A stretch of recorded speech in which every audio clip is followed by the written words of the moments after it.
Kaixo ikusleok, ongi etorri Euskal Zitira. Zer moduz joan da astea? Primeran espero dut. Gaurkoan gurean bi nafar jatorri izango ditugu, biak euskaldunak eta herri ezberdinetakoak, eta euneko eunean ziurtatzen dizuegu elkarrizketa interesgarri bat eskainiko digutela gaurkoan. Ea ba, goazen gaurko gure gonbidatuak ezagutzera.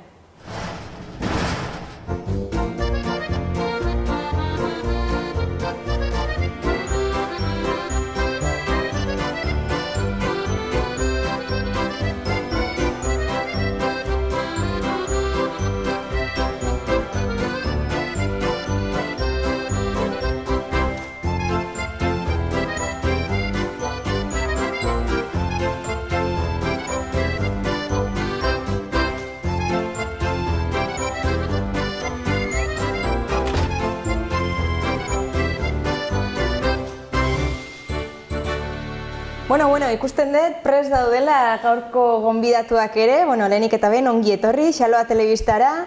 Prest, hasteko? Prest. Primeran, lehenengo gure ikusleak zuek ezagutzeko aurkezpen pixka bat egin beharko diguzu, zurekin hasiko naiz, nortzara, nondi zatoz? Ni Fernando Oiartzun naiz, Oiartzun Sagasti beltza. Oiartzundarra ez, ezta? Ez, Arbaso aintzinakoak omen dituguan, baina ez printzipioz Leitzarra. Leitzarra zara. Bai. Aita berutarra nuen eta ama Leitzarra, eta ni beti handik Leitzakoa. Leitzati zuzenean zatoz orain? Ez, lana egiten dut Iruñean. Lehenari jo nintzen irakaskuntzan, eta gero irakaskuntzatik pasatu nintzen Euskara Bidera, eta orain Euskara Bidean aritzen naiz teknikari, eta orduan lana egiten dut Iruñean, da egunero etortzen naiz Iruñera, eta lanetik etorri nahi zundera. Atope biliko zarete, orduan, orain Euskaraldiarekin? Bai, horretan ari gara, beste zenbait kontu ere bai, gero orain helduen Euskalduntze kanpainako matrikula ere hor kudeatzen ari gara, eta bai, nahiko lan bat dugu. Ze ondo, Fernando, zenbat gauza interesgarri kontatu behar dizkiguzun gaur hemen. Ez dakit interesgarri, baina... Gustora entzungo ditugu dik ez. Eta zure kasun, nortzatugu? Ni Nekane Nuño, Auriz Berrikoa nator. Auriz Berritik nator, nahi nuen. Kokatzeko, Auriz Berri? Auriz Berri, erderoz espinal erraten dela, horreaga ondoan. Dago Auriz Berri, Auritz, gero horreaga. Hor, Frantziako bidea, Luzaide aldera, hortik. Hor ez naiz hangoa, baina duela 40 urtean bizi naiz, lanera joan nintzen, irakaskuntzan, zu bezala, maistra. Duela 2 urte arte, zorionez ja, jubilatu nizela. Jubilatu ja egin duzu zurea, beste etapa bat. Orain beste etapa bat, eta hor bizi naiz. Eta kuriosidadez, nungoa zaren, izatez? Bueno, jaio nintzen Mugairen, nire aitan lanean zegoelako, gero Iruñan ibili naiz, baina hori, jaio, gero Iruñan eta gero Auriz Berrin, hori da. Eta ama hori bai, Auritzaldekoa dut.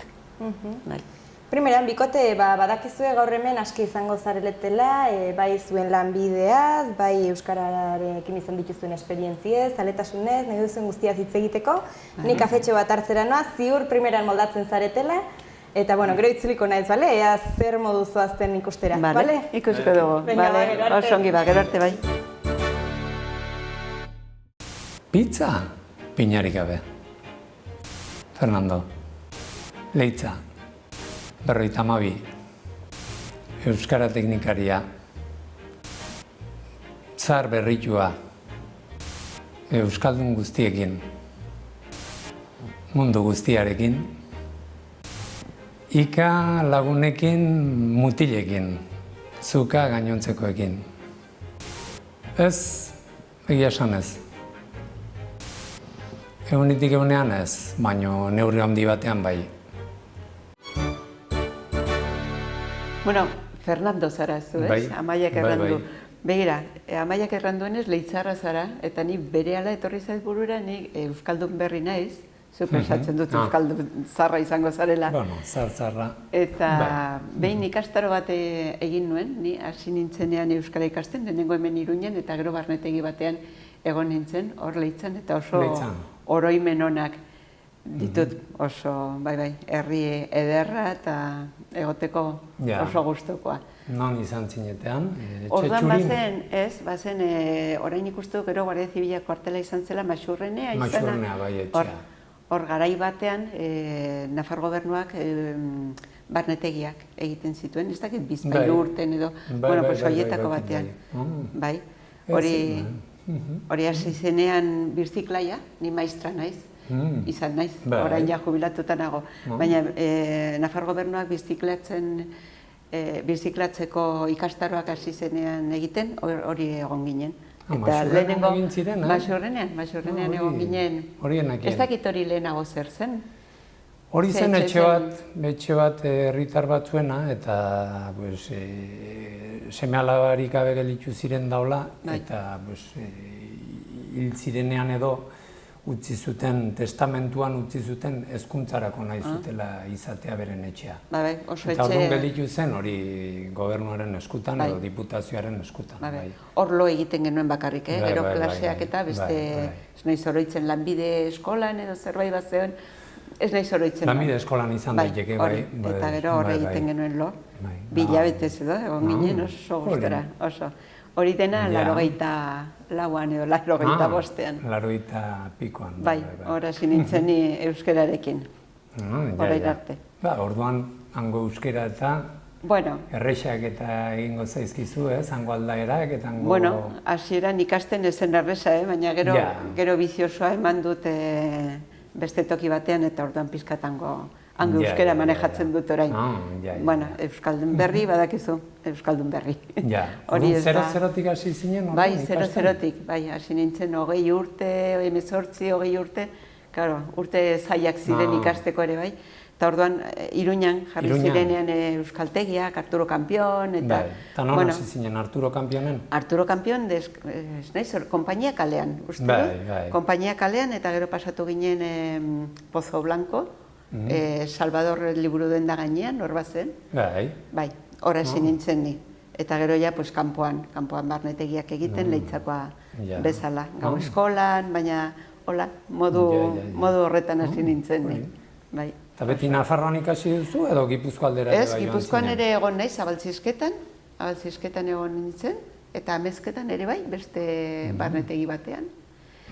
Gero beran egon nintzen lanean, eta hortan ere bai, badakizu, Euskaldun berriok beti gaude, hasieran behintzat, urtero ikastaroak eta horrela.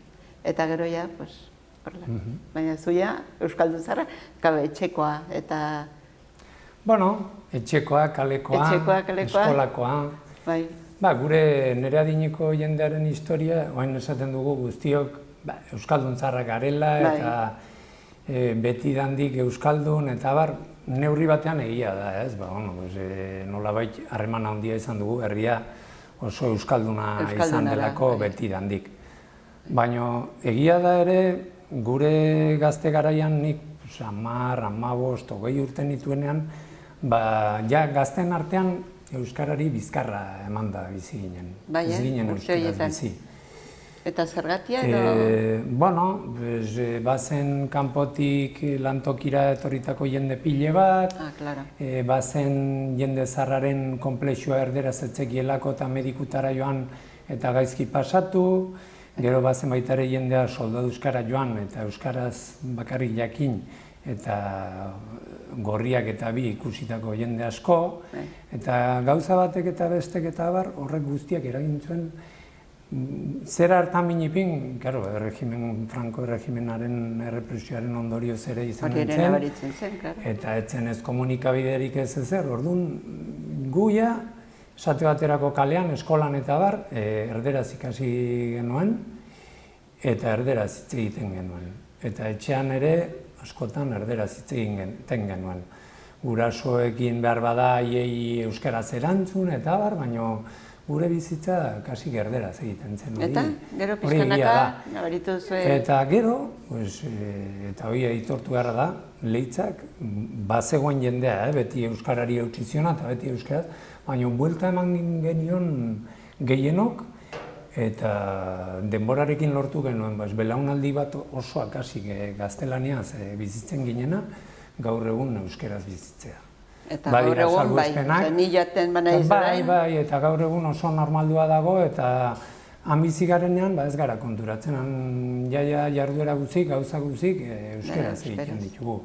Bai dendetan, bai udalean, bai gure artean, lagun artean, etxean, lagunekin, seme alabekin, hori guztiak hasik.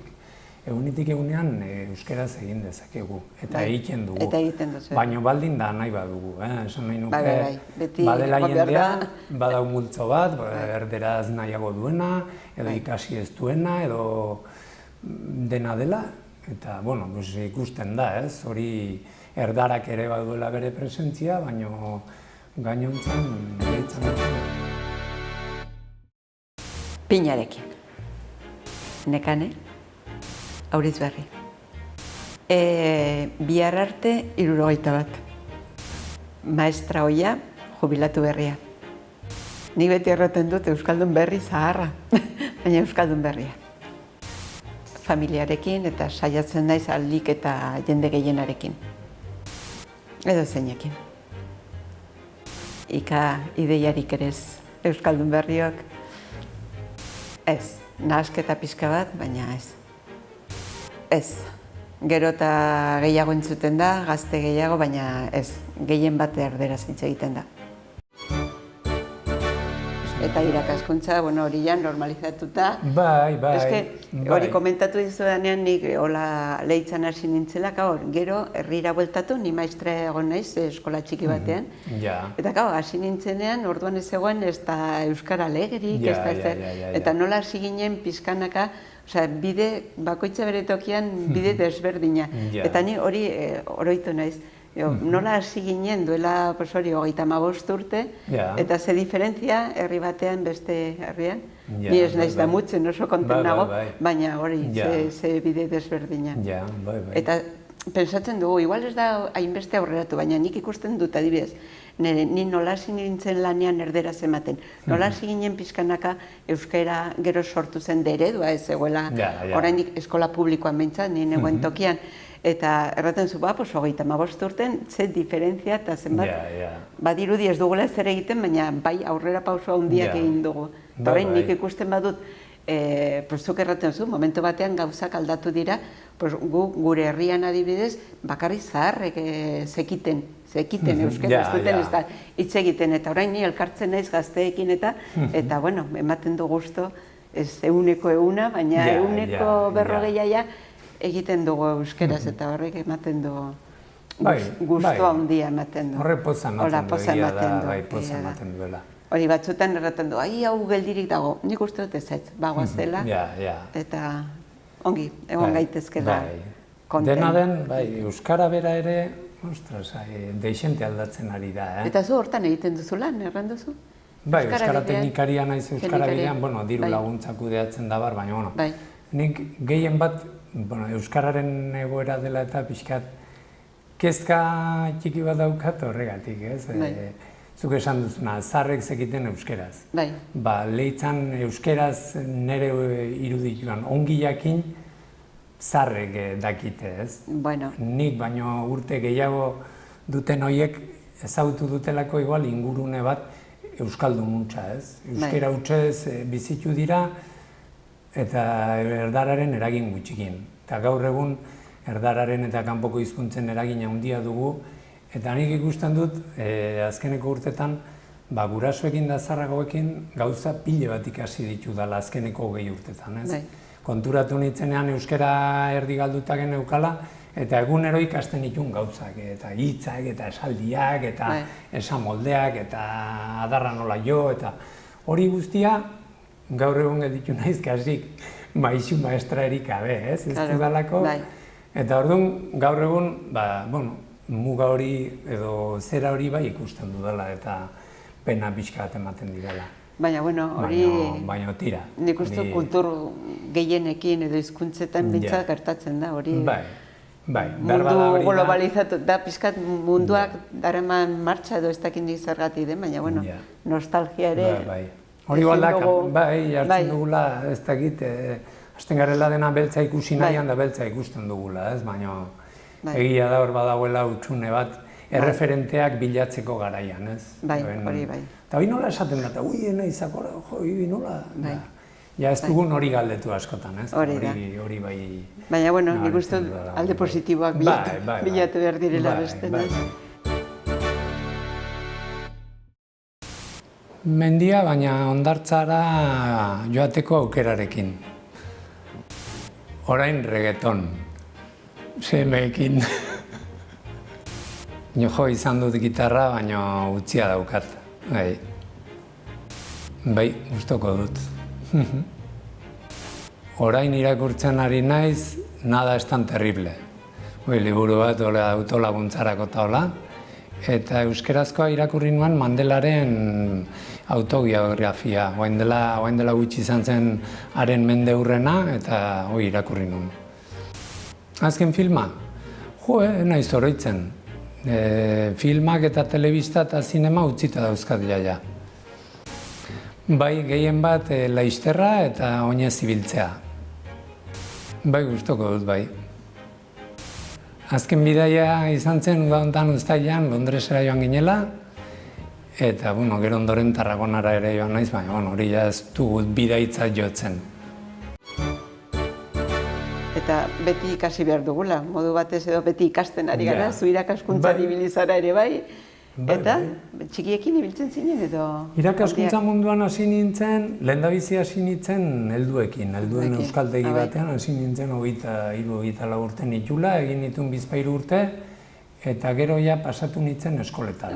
Eta eskoletan, hori, tutore eta aritu nintzen lehen hezkuntzan eta hola, Nafarroa ezagutuz programan, lehendabizi herriberan faltzesen, urrena Donesteben, urrena Irurtzunen, da hola herriz herri, hola ibili nintzen zenbait urtez.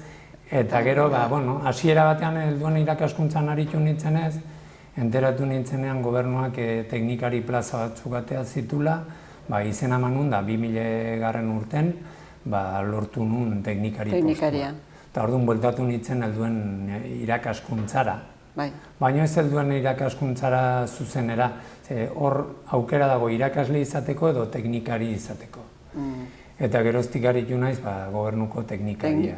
Bai, lan teknikoak egiten eta bar. Eta bueno, hor gaur egun ez du importazio gobernu dagoen, beti hor duzue lana, edo bai badira direktriz batzuk edo gauza batzuk. Beti izan dugu lana, baina gobernuen arabera edo buruen arabera aldatzen da. Bai. Irakasle teknikari dienena ez, horiek funtzionarioei eskolak eman, eta kitxo, baina gero teknikariok urte batzutan egon gara oso lan gutxirekin, beste urte batzutan lan gehiago, zenbait urtetan diru laguntza guztiak eta aurrekontuak eta murriztu eta jaia lanik gabe gelditu ginen. Horretan datza gehien bat, ez? Azkeneko urte hauetan, azkeneko legealdian gehiago dago eta adibidez, lan asko dugu. Hortik kudeatzen duzue kultur mailan egiten diren ekintzak eta programak eta horrelako zerbait? Kultura departamentua aparte dago eta kulturak eramaten du antzerkia, eramaten du musika, eramaten du hori guztia. Guk eramaten dugu gehien bat euskararekin lotura duten zera hori, ez? Jarduna. Komunitate osoan adibidez, euskara elkartek egiten dituzten ekitaldiak eta euskara bera balin bada gaia, orduan bai. Orduan euskara bidetik laguntzen da.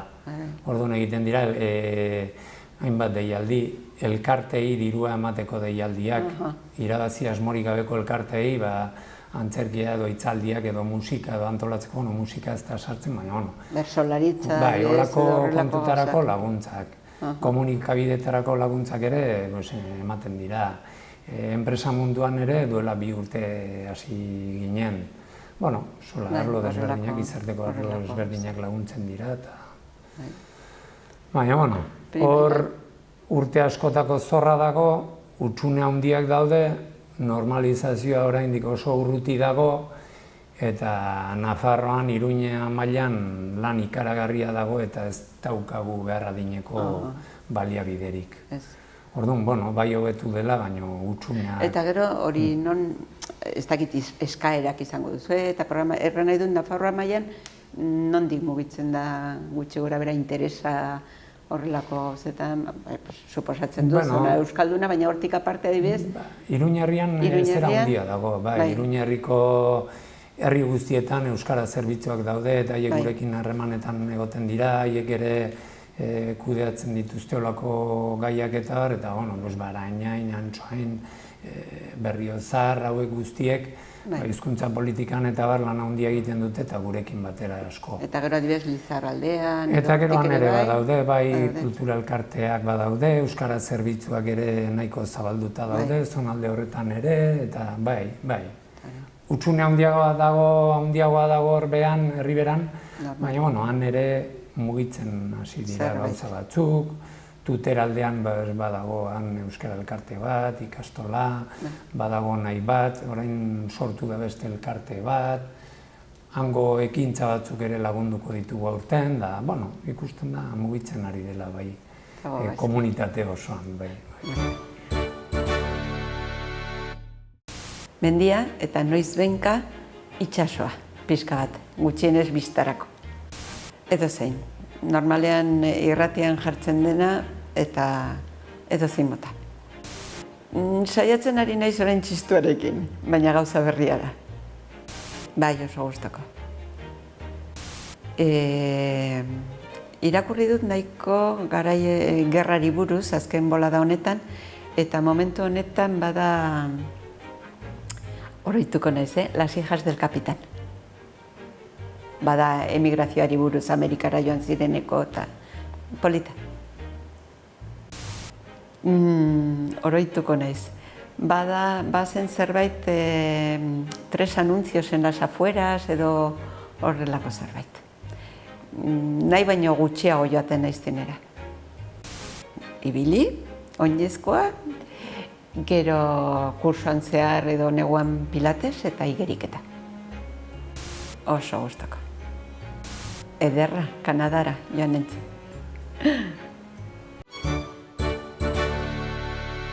Primeran. Eta holaxe, bai. Horla, dugu, gure bizitza. Bai, zuk zer, zuk arlo profesionala orain... Nik orain, beste bide bat hartuta, beste urte lanean, gustora gainera, baina hau da beste etapa bat bizitzan. Eta ongi etorria gainera, Bai, gogotsu zeuden usteko, ja? Bai, ni oso gustora egin dut lan, baina ulertzen dut, jazta, egin beharrekoa egin dudala, eta, alden neurrian disfrutatzen, eta orain beste bizitza. Noiz bai joaten naiz, laguntza behar badute, aholkuren bat, eskatzen badiate, gustoko dut, lanbidea oso gustokoa izan dut, baina orain badira beste aukerak. Eta herri txiki batean bizitzen dudan bezala, beti badut, egun hauetan egurran, egurerako, gero baratza, beti badugu. Herriko bizimodua eramaten duzu? Bueno, saiatzen, baina ez da lehen bezala, ez da lehen bezala. Eta, suertatzen dena da, orain herrietan badirela ere bai horrelako kultur mailan badira beste aukerak, eta badugu ikastaroak, eta nik behintzat badut interesa gauzak ikasteko, edo... Eta horiz berri badago aukerarik hori egiteko? Bai, hor badugu emakume elkarte bat, hor Erroibar, gu Erroibarkoa gara, bada emakume elkarte bat, eta, nahi haina eskaintza badago, fizikok egiten dugu pilates, yoga, gero joskura egiten dugu ere bai, margoketa, badira sukaldaritza, badira horrelako ikastaroak, orduan, ni adibidez astean, bizpahiru gauza, egiten ditut. Han bertan, herritik mugitu gabe? Bai, herritik gertatzen dena da zonaldean, zonalde mailan antolatzen dena. Baina, Auzberri da, Aurizberri da, handienetako bat. Eta badu lokalak, eta orduan gauza zenbait egiten dugu bertan. Beste naz, igual mugitu behar zara 10 kilometro, baina hori guretako da, oiko bilabe sartzea bezala, kotxe hartu eta ondoko herrian, gu kotxearekin bizi gara. Baina bai, nahiko herrian bertan, nahiko aukera. Eta bizia da bestela? Gertatzen dena da txikia dela, neguan egongo gaitezke 200 biztanle. Berreun? Bizia neurri batean. Baina bai, herri, ez dakit, bada falta dira aurrak eta gazte, Ja. hori ja badakigu nolakoa den, baina, bueno, pues frontoia dugu, nahiko pilota zale gara, gero gure herria badu gauza bat, ezaugarri bat dela musikari pila bat daude. Bai, bada txistu, badugu txistu irakasle bat, eta erraldoiak, eta orduan erraldoia, txistuak, horrek, eta musikaren inguruan mugitzen da pila bat. Bada konparsa bat, eta gezurra dirudi, baina horiek mugitzen dute. Orduan, kultura bizirik dago. Bai, nahiko bizirik. Adibidez, aurten, lehen egon gara komentatzen, aurten nola bada Nafar gobernuak, nik uste joan den urtean, lehenbiziko aldian, sortu zela programa bat dela Landarte dolako zerbait, udan herri txikietan 500 biztanle baino gutxiago herritakoa da programa bat, eta orduan oso gauza bitxia, nik parte hartu dut, eta oso, takit, esperientzia polita. Bada programa bat elkartzen dela, herri bakoitzean pentsatzen da zerbait, eta joaten da artista bat. Artista bat, izaten alda margolaria, eta gure kasuan, etorri zen neska bat leire, bera da ilustratzailea. Egiten du ipuinetako marrazkiak eta horrelako zerbait. Orduan etorri zen, han gure herrian, eta guk egin behar genuen, ekoiztu behar genuen zerbait. Eta zerbait hori izan daiteke, edo eskultura bat, edo, ez dakit, funtzio, zerbait. Orduan, bera, momentu horretan etorri zen Korean egondako, Korean, zegoen, egon zenan zerbait ikasten edo zerbait egiten, eta ekarri zigun pixkat proposamen bat bazela, hango ohitura batzuk, eta gure historiako zerbait uztartu. Eta hor egon ginen, 10 egunez tailerrak, 3 ordutako tailerrak, eta gure herrian, gertatzen da hori erraten dudan. Gure herria sortu zen duela 750 urte, egingo dut datorren urtean, eta bai, orduan datorren urtean hori ospatu behar dugunez, Teobaldo erregeak sortu zuen herria eta horrela. Orduan uztartu genuen ipuin historia bat, hori Teobaldoren hartuta, eta pixkat Koreatik ekarritako nola egiten dioten Budaren urtebetetxea ospatzeko festa bat, egiten dute urtero. Eta orduan, uztartu genuen pixkat, ipuin baten moduz, nola sortu zen gure herria. Baina hori pixkat polita jartzeko eta egin genuen farolillos, farol argitxo batzuk, Koreatik ekarritako papera eta moduen, eta izan zen oso esperientzia polita. Eta, hori kontatzen dizut, horri goten ginen batzuk pensatzen, nola egiten dugun hori, zer dugu herrian, ez? Gu laguntzeko proiektu honetan. Eta orduan, pixkat ikusi prestatu genuen ipuina eta ibilbide bat herrian zehar ikusteko, zer dugun herrian, eta hori laguntzeko genuen musikariak. Badugu koro eta musika, hortara badugu olako aukerak gutxi gara, baina bada zaletasun handia, orduan horrek laguntzen digu festak antolatzen eta horrelako gauzetarako oso aproposa dugu.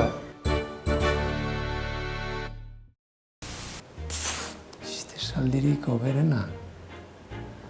Baina oroitu zait, lagun batek esaten duna, galdetzen diotenean, zer moduz, ongi, eta arkera antzuten du, askok nahi baino hobeki. Hori, main bururatu zait, lurrak irentzina azala. Hori ez dakit inoiz esan dudan. Herriari, ez dakit deus falta zaion, nik uste gure herriari guri bezala gauza asko soberan dituela, falta baino gehiago sobera dituela gauzak. Ikusteko balin balitz, ibiliko nitzateke alderdi zarrean eginen nuke bueltatxka bat, eta gero ondoren mendiari buelta emanen nioke mendiz mendi. Eta herria beran hortasuna ezagutzeko, joanen nitzateke Eguberrietan orantzaro gauean herriaren magia eta euskal sinismenak ikustera eta bizitzera. Bizitzeko zein herri, edo zein herri maitatuko nuke, itxaso ondoan balego mendi polit batzukin eta patxadakin.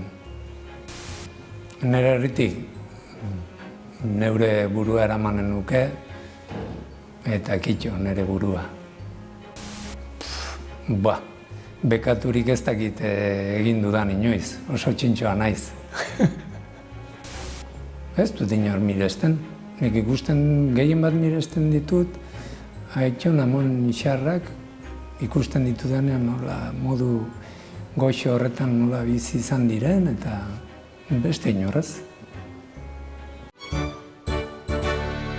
Ez que Leitzan zenbat biztanle du Leitzan? 2009 edo 3.000 ez gara iristen. Orduan, baina, klaro, zerbait antolatzeko erresa da. Bai, Leitzan jende desente bizi gara eta badago aukera denetatik egiteko arazorik gabe eta gauzak antolatzeko. Eta mugitzen da jendea errez. Bai, eta kultur arloan ere, kultur elkartea Leitzakoa, gero badaude hainbat elkarte, eta udala bera ere bai, eta gauza asko antolatzen dira. Kasi gaztero izaten da zerbait. Beti bada edo hitzaldia, edo musika, edo antzerkia, edo Hala ere bada jendea esaten duena deus ere ez dagoela, baina, gero hasten zara eta jo... Eta bapatean gauza bat eta beste. Ezin joan zera guztietan. Home, guk duguna da hori, herri bakoitzen gutxi gara, baina, zonalde mailan mugitzen gara. Auritzen bada kulturetxe bat, baina egin behar dugu dena pixkat zonalde moduan, bestenaz, hain txikiak izan da. Ez da erresa. Eta zuek, Iruñara etortzeko joera duzue? Edo han bertan gelditzen zarete? Zer, asteburuetan? Ez dakit asteburuetan edo... Bizimodua egiten dugu han bertan, gehienok. Gehiena bertan.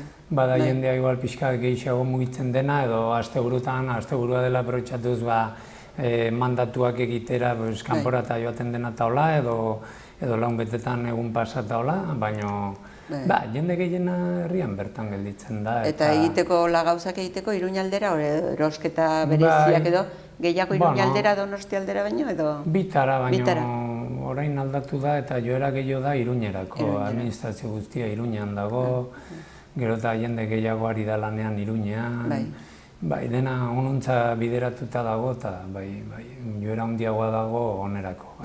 Eta hori egunero joan detorri jende pila bat egiten du edo ez? Jende haunitz? Goizetan izugarri izaten da, zenbat auto mugitzen garen. Hori gertatzen da orain nahiko ez? Eta gero batzuk... Jendeak nahiago duela herrian bertan gelditu bizitzen?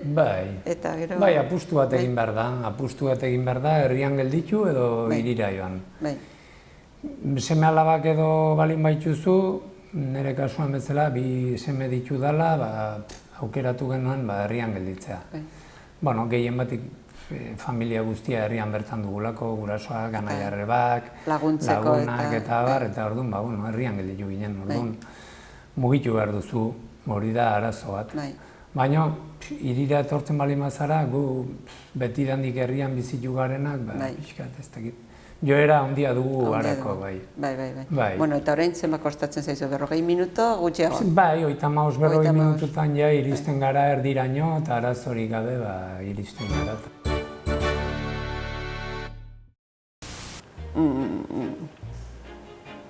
A ber, duela gutxi izan zen la noche de San Lorenzo edo izarrak eta norbaitek erraten zuen, que dicen las estrellas erderaz entzun nuen, que dicen las estrellas que los que estamos de paso edo los fugaces somos nosotros. Oso lotxatia izan naiz, así que haunitzetan. Gazteak gelditzeko aukera gehiago, etxebizitzak eta gazteak. Herriari buelta bat eman, oso txikia denez erresa da, eta inguruko basoetan sartu. Edozein, bastan aldea, edozein, herriko bizitza gustatzen zait orduan, edozein herri, sobera bero ez badu egiten hobe.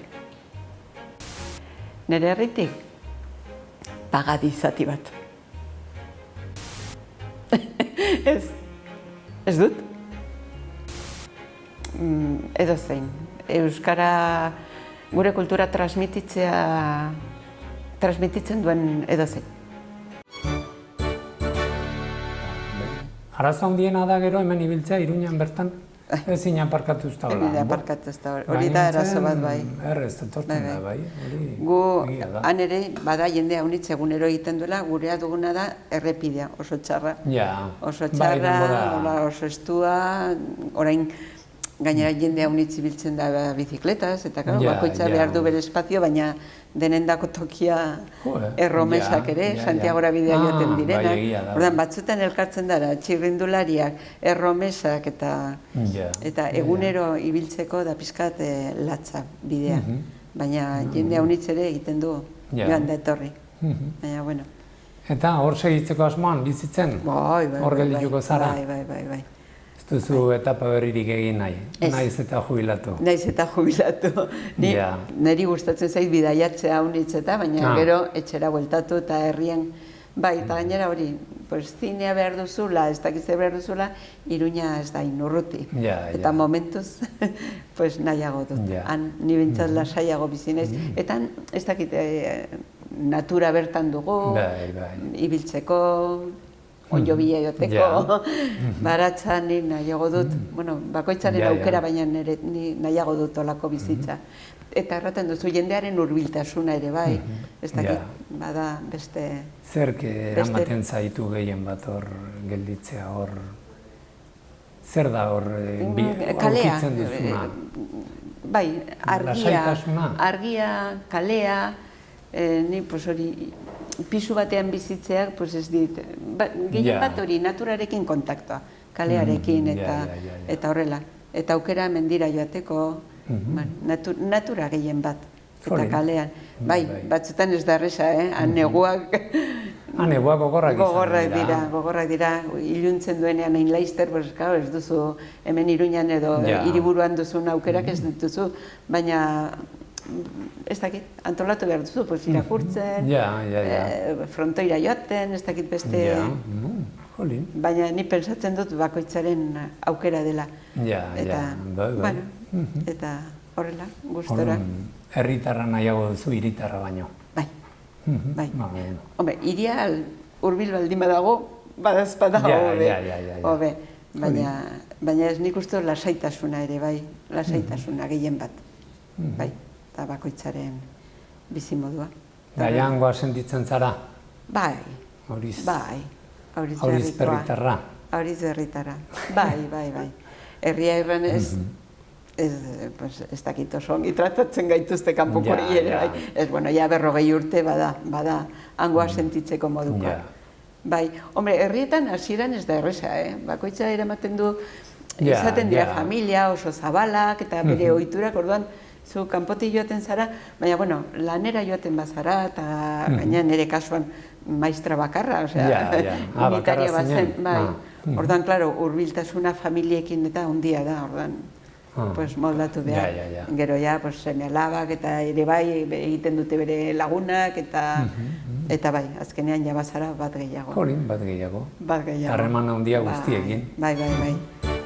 Bueno, bikote, ze ongi moldatu zeaten ez da, zenbat kontu interesgarri, benetan plazer bat oso aberasgarri izan da zui entzutea, Aipatu dituzue, hainbat egitasmo, Euskaraldia, landarte egitasmoa baita ere, zuen herrien aurkezpen politiak ere egin dituzue, jubilazioaz baita ere hitz egin duzue. Zuek zer moduz ikusi duzue zuen burua? Bueno, lehenbiziko aldiz izateko, ni pentsatzen nuen urduriago egongo nintzela, ongi egon naiz, eta gainera plazer bat da ezagutzea horrelako pertsona ere bai, eta oso interesgarria iruditu zaitola formatu horrela, oso gustora, bai. Poste naiz, asko poste naiz. Eta zuri baita? Bai, gustora ondo naiz, izerdian nabaritzen, goiti bera nola... Bueno, hori ez da nabaritu, lasai. Urduri jartzen zara, baina izketan eta oso gustora, eta nekane oso emakume interesgarria da. Orain zain nago, noiz gonbidatuko nagoan bere herrira. Hori egine dago. Herria ezagutzen dut, baino kanpotik. Herria Aurrizberrin egon bertan naiz izan. Pasa bai, paseature bai, baina bertako norbaitekin han Hori da, herritar batekin ezagutzea ezberdina izaten da, barrutik herri ezagutzea. txiki horietan batez ere. Txikia, baina polita eta, bueno, atsegina eta inguru bueltatxo bat emateko modukoa. Telefonoa pasako izan. Nekane gustora bizi da behintzat bertan. Bai, oso gustora. Oso ongi. Bueno, edo zeintokitan lehitzan ere bai suposatzen dut, baina ni egia erranez gustora bizirez bai. Oso ongi. Bai. Bueno, hementxe amaituko dugu saioa, mi esker berriro ere etortzeagatik, eta, bueno, beste bat ateak irikia dituzue. Bale, mila esker zuei. Gaurko saioan ere Fernando eta Nekane primeran moldatu dira, izan ere zein baino zeine kontu interesgarriagoa kontatu dizkigu. Hurrengo Euskal City saioan beste bi lagun berri izango ditugu euskararekin izan duten esperientzien berri ematen. Beraz, ez ezazue galdu.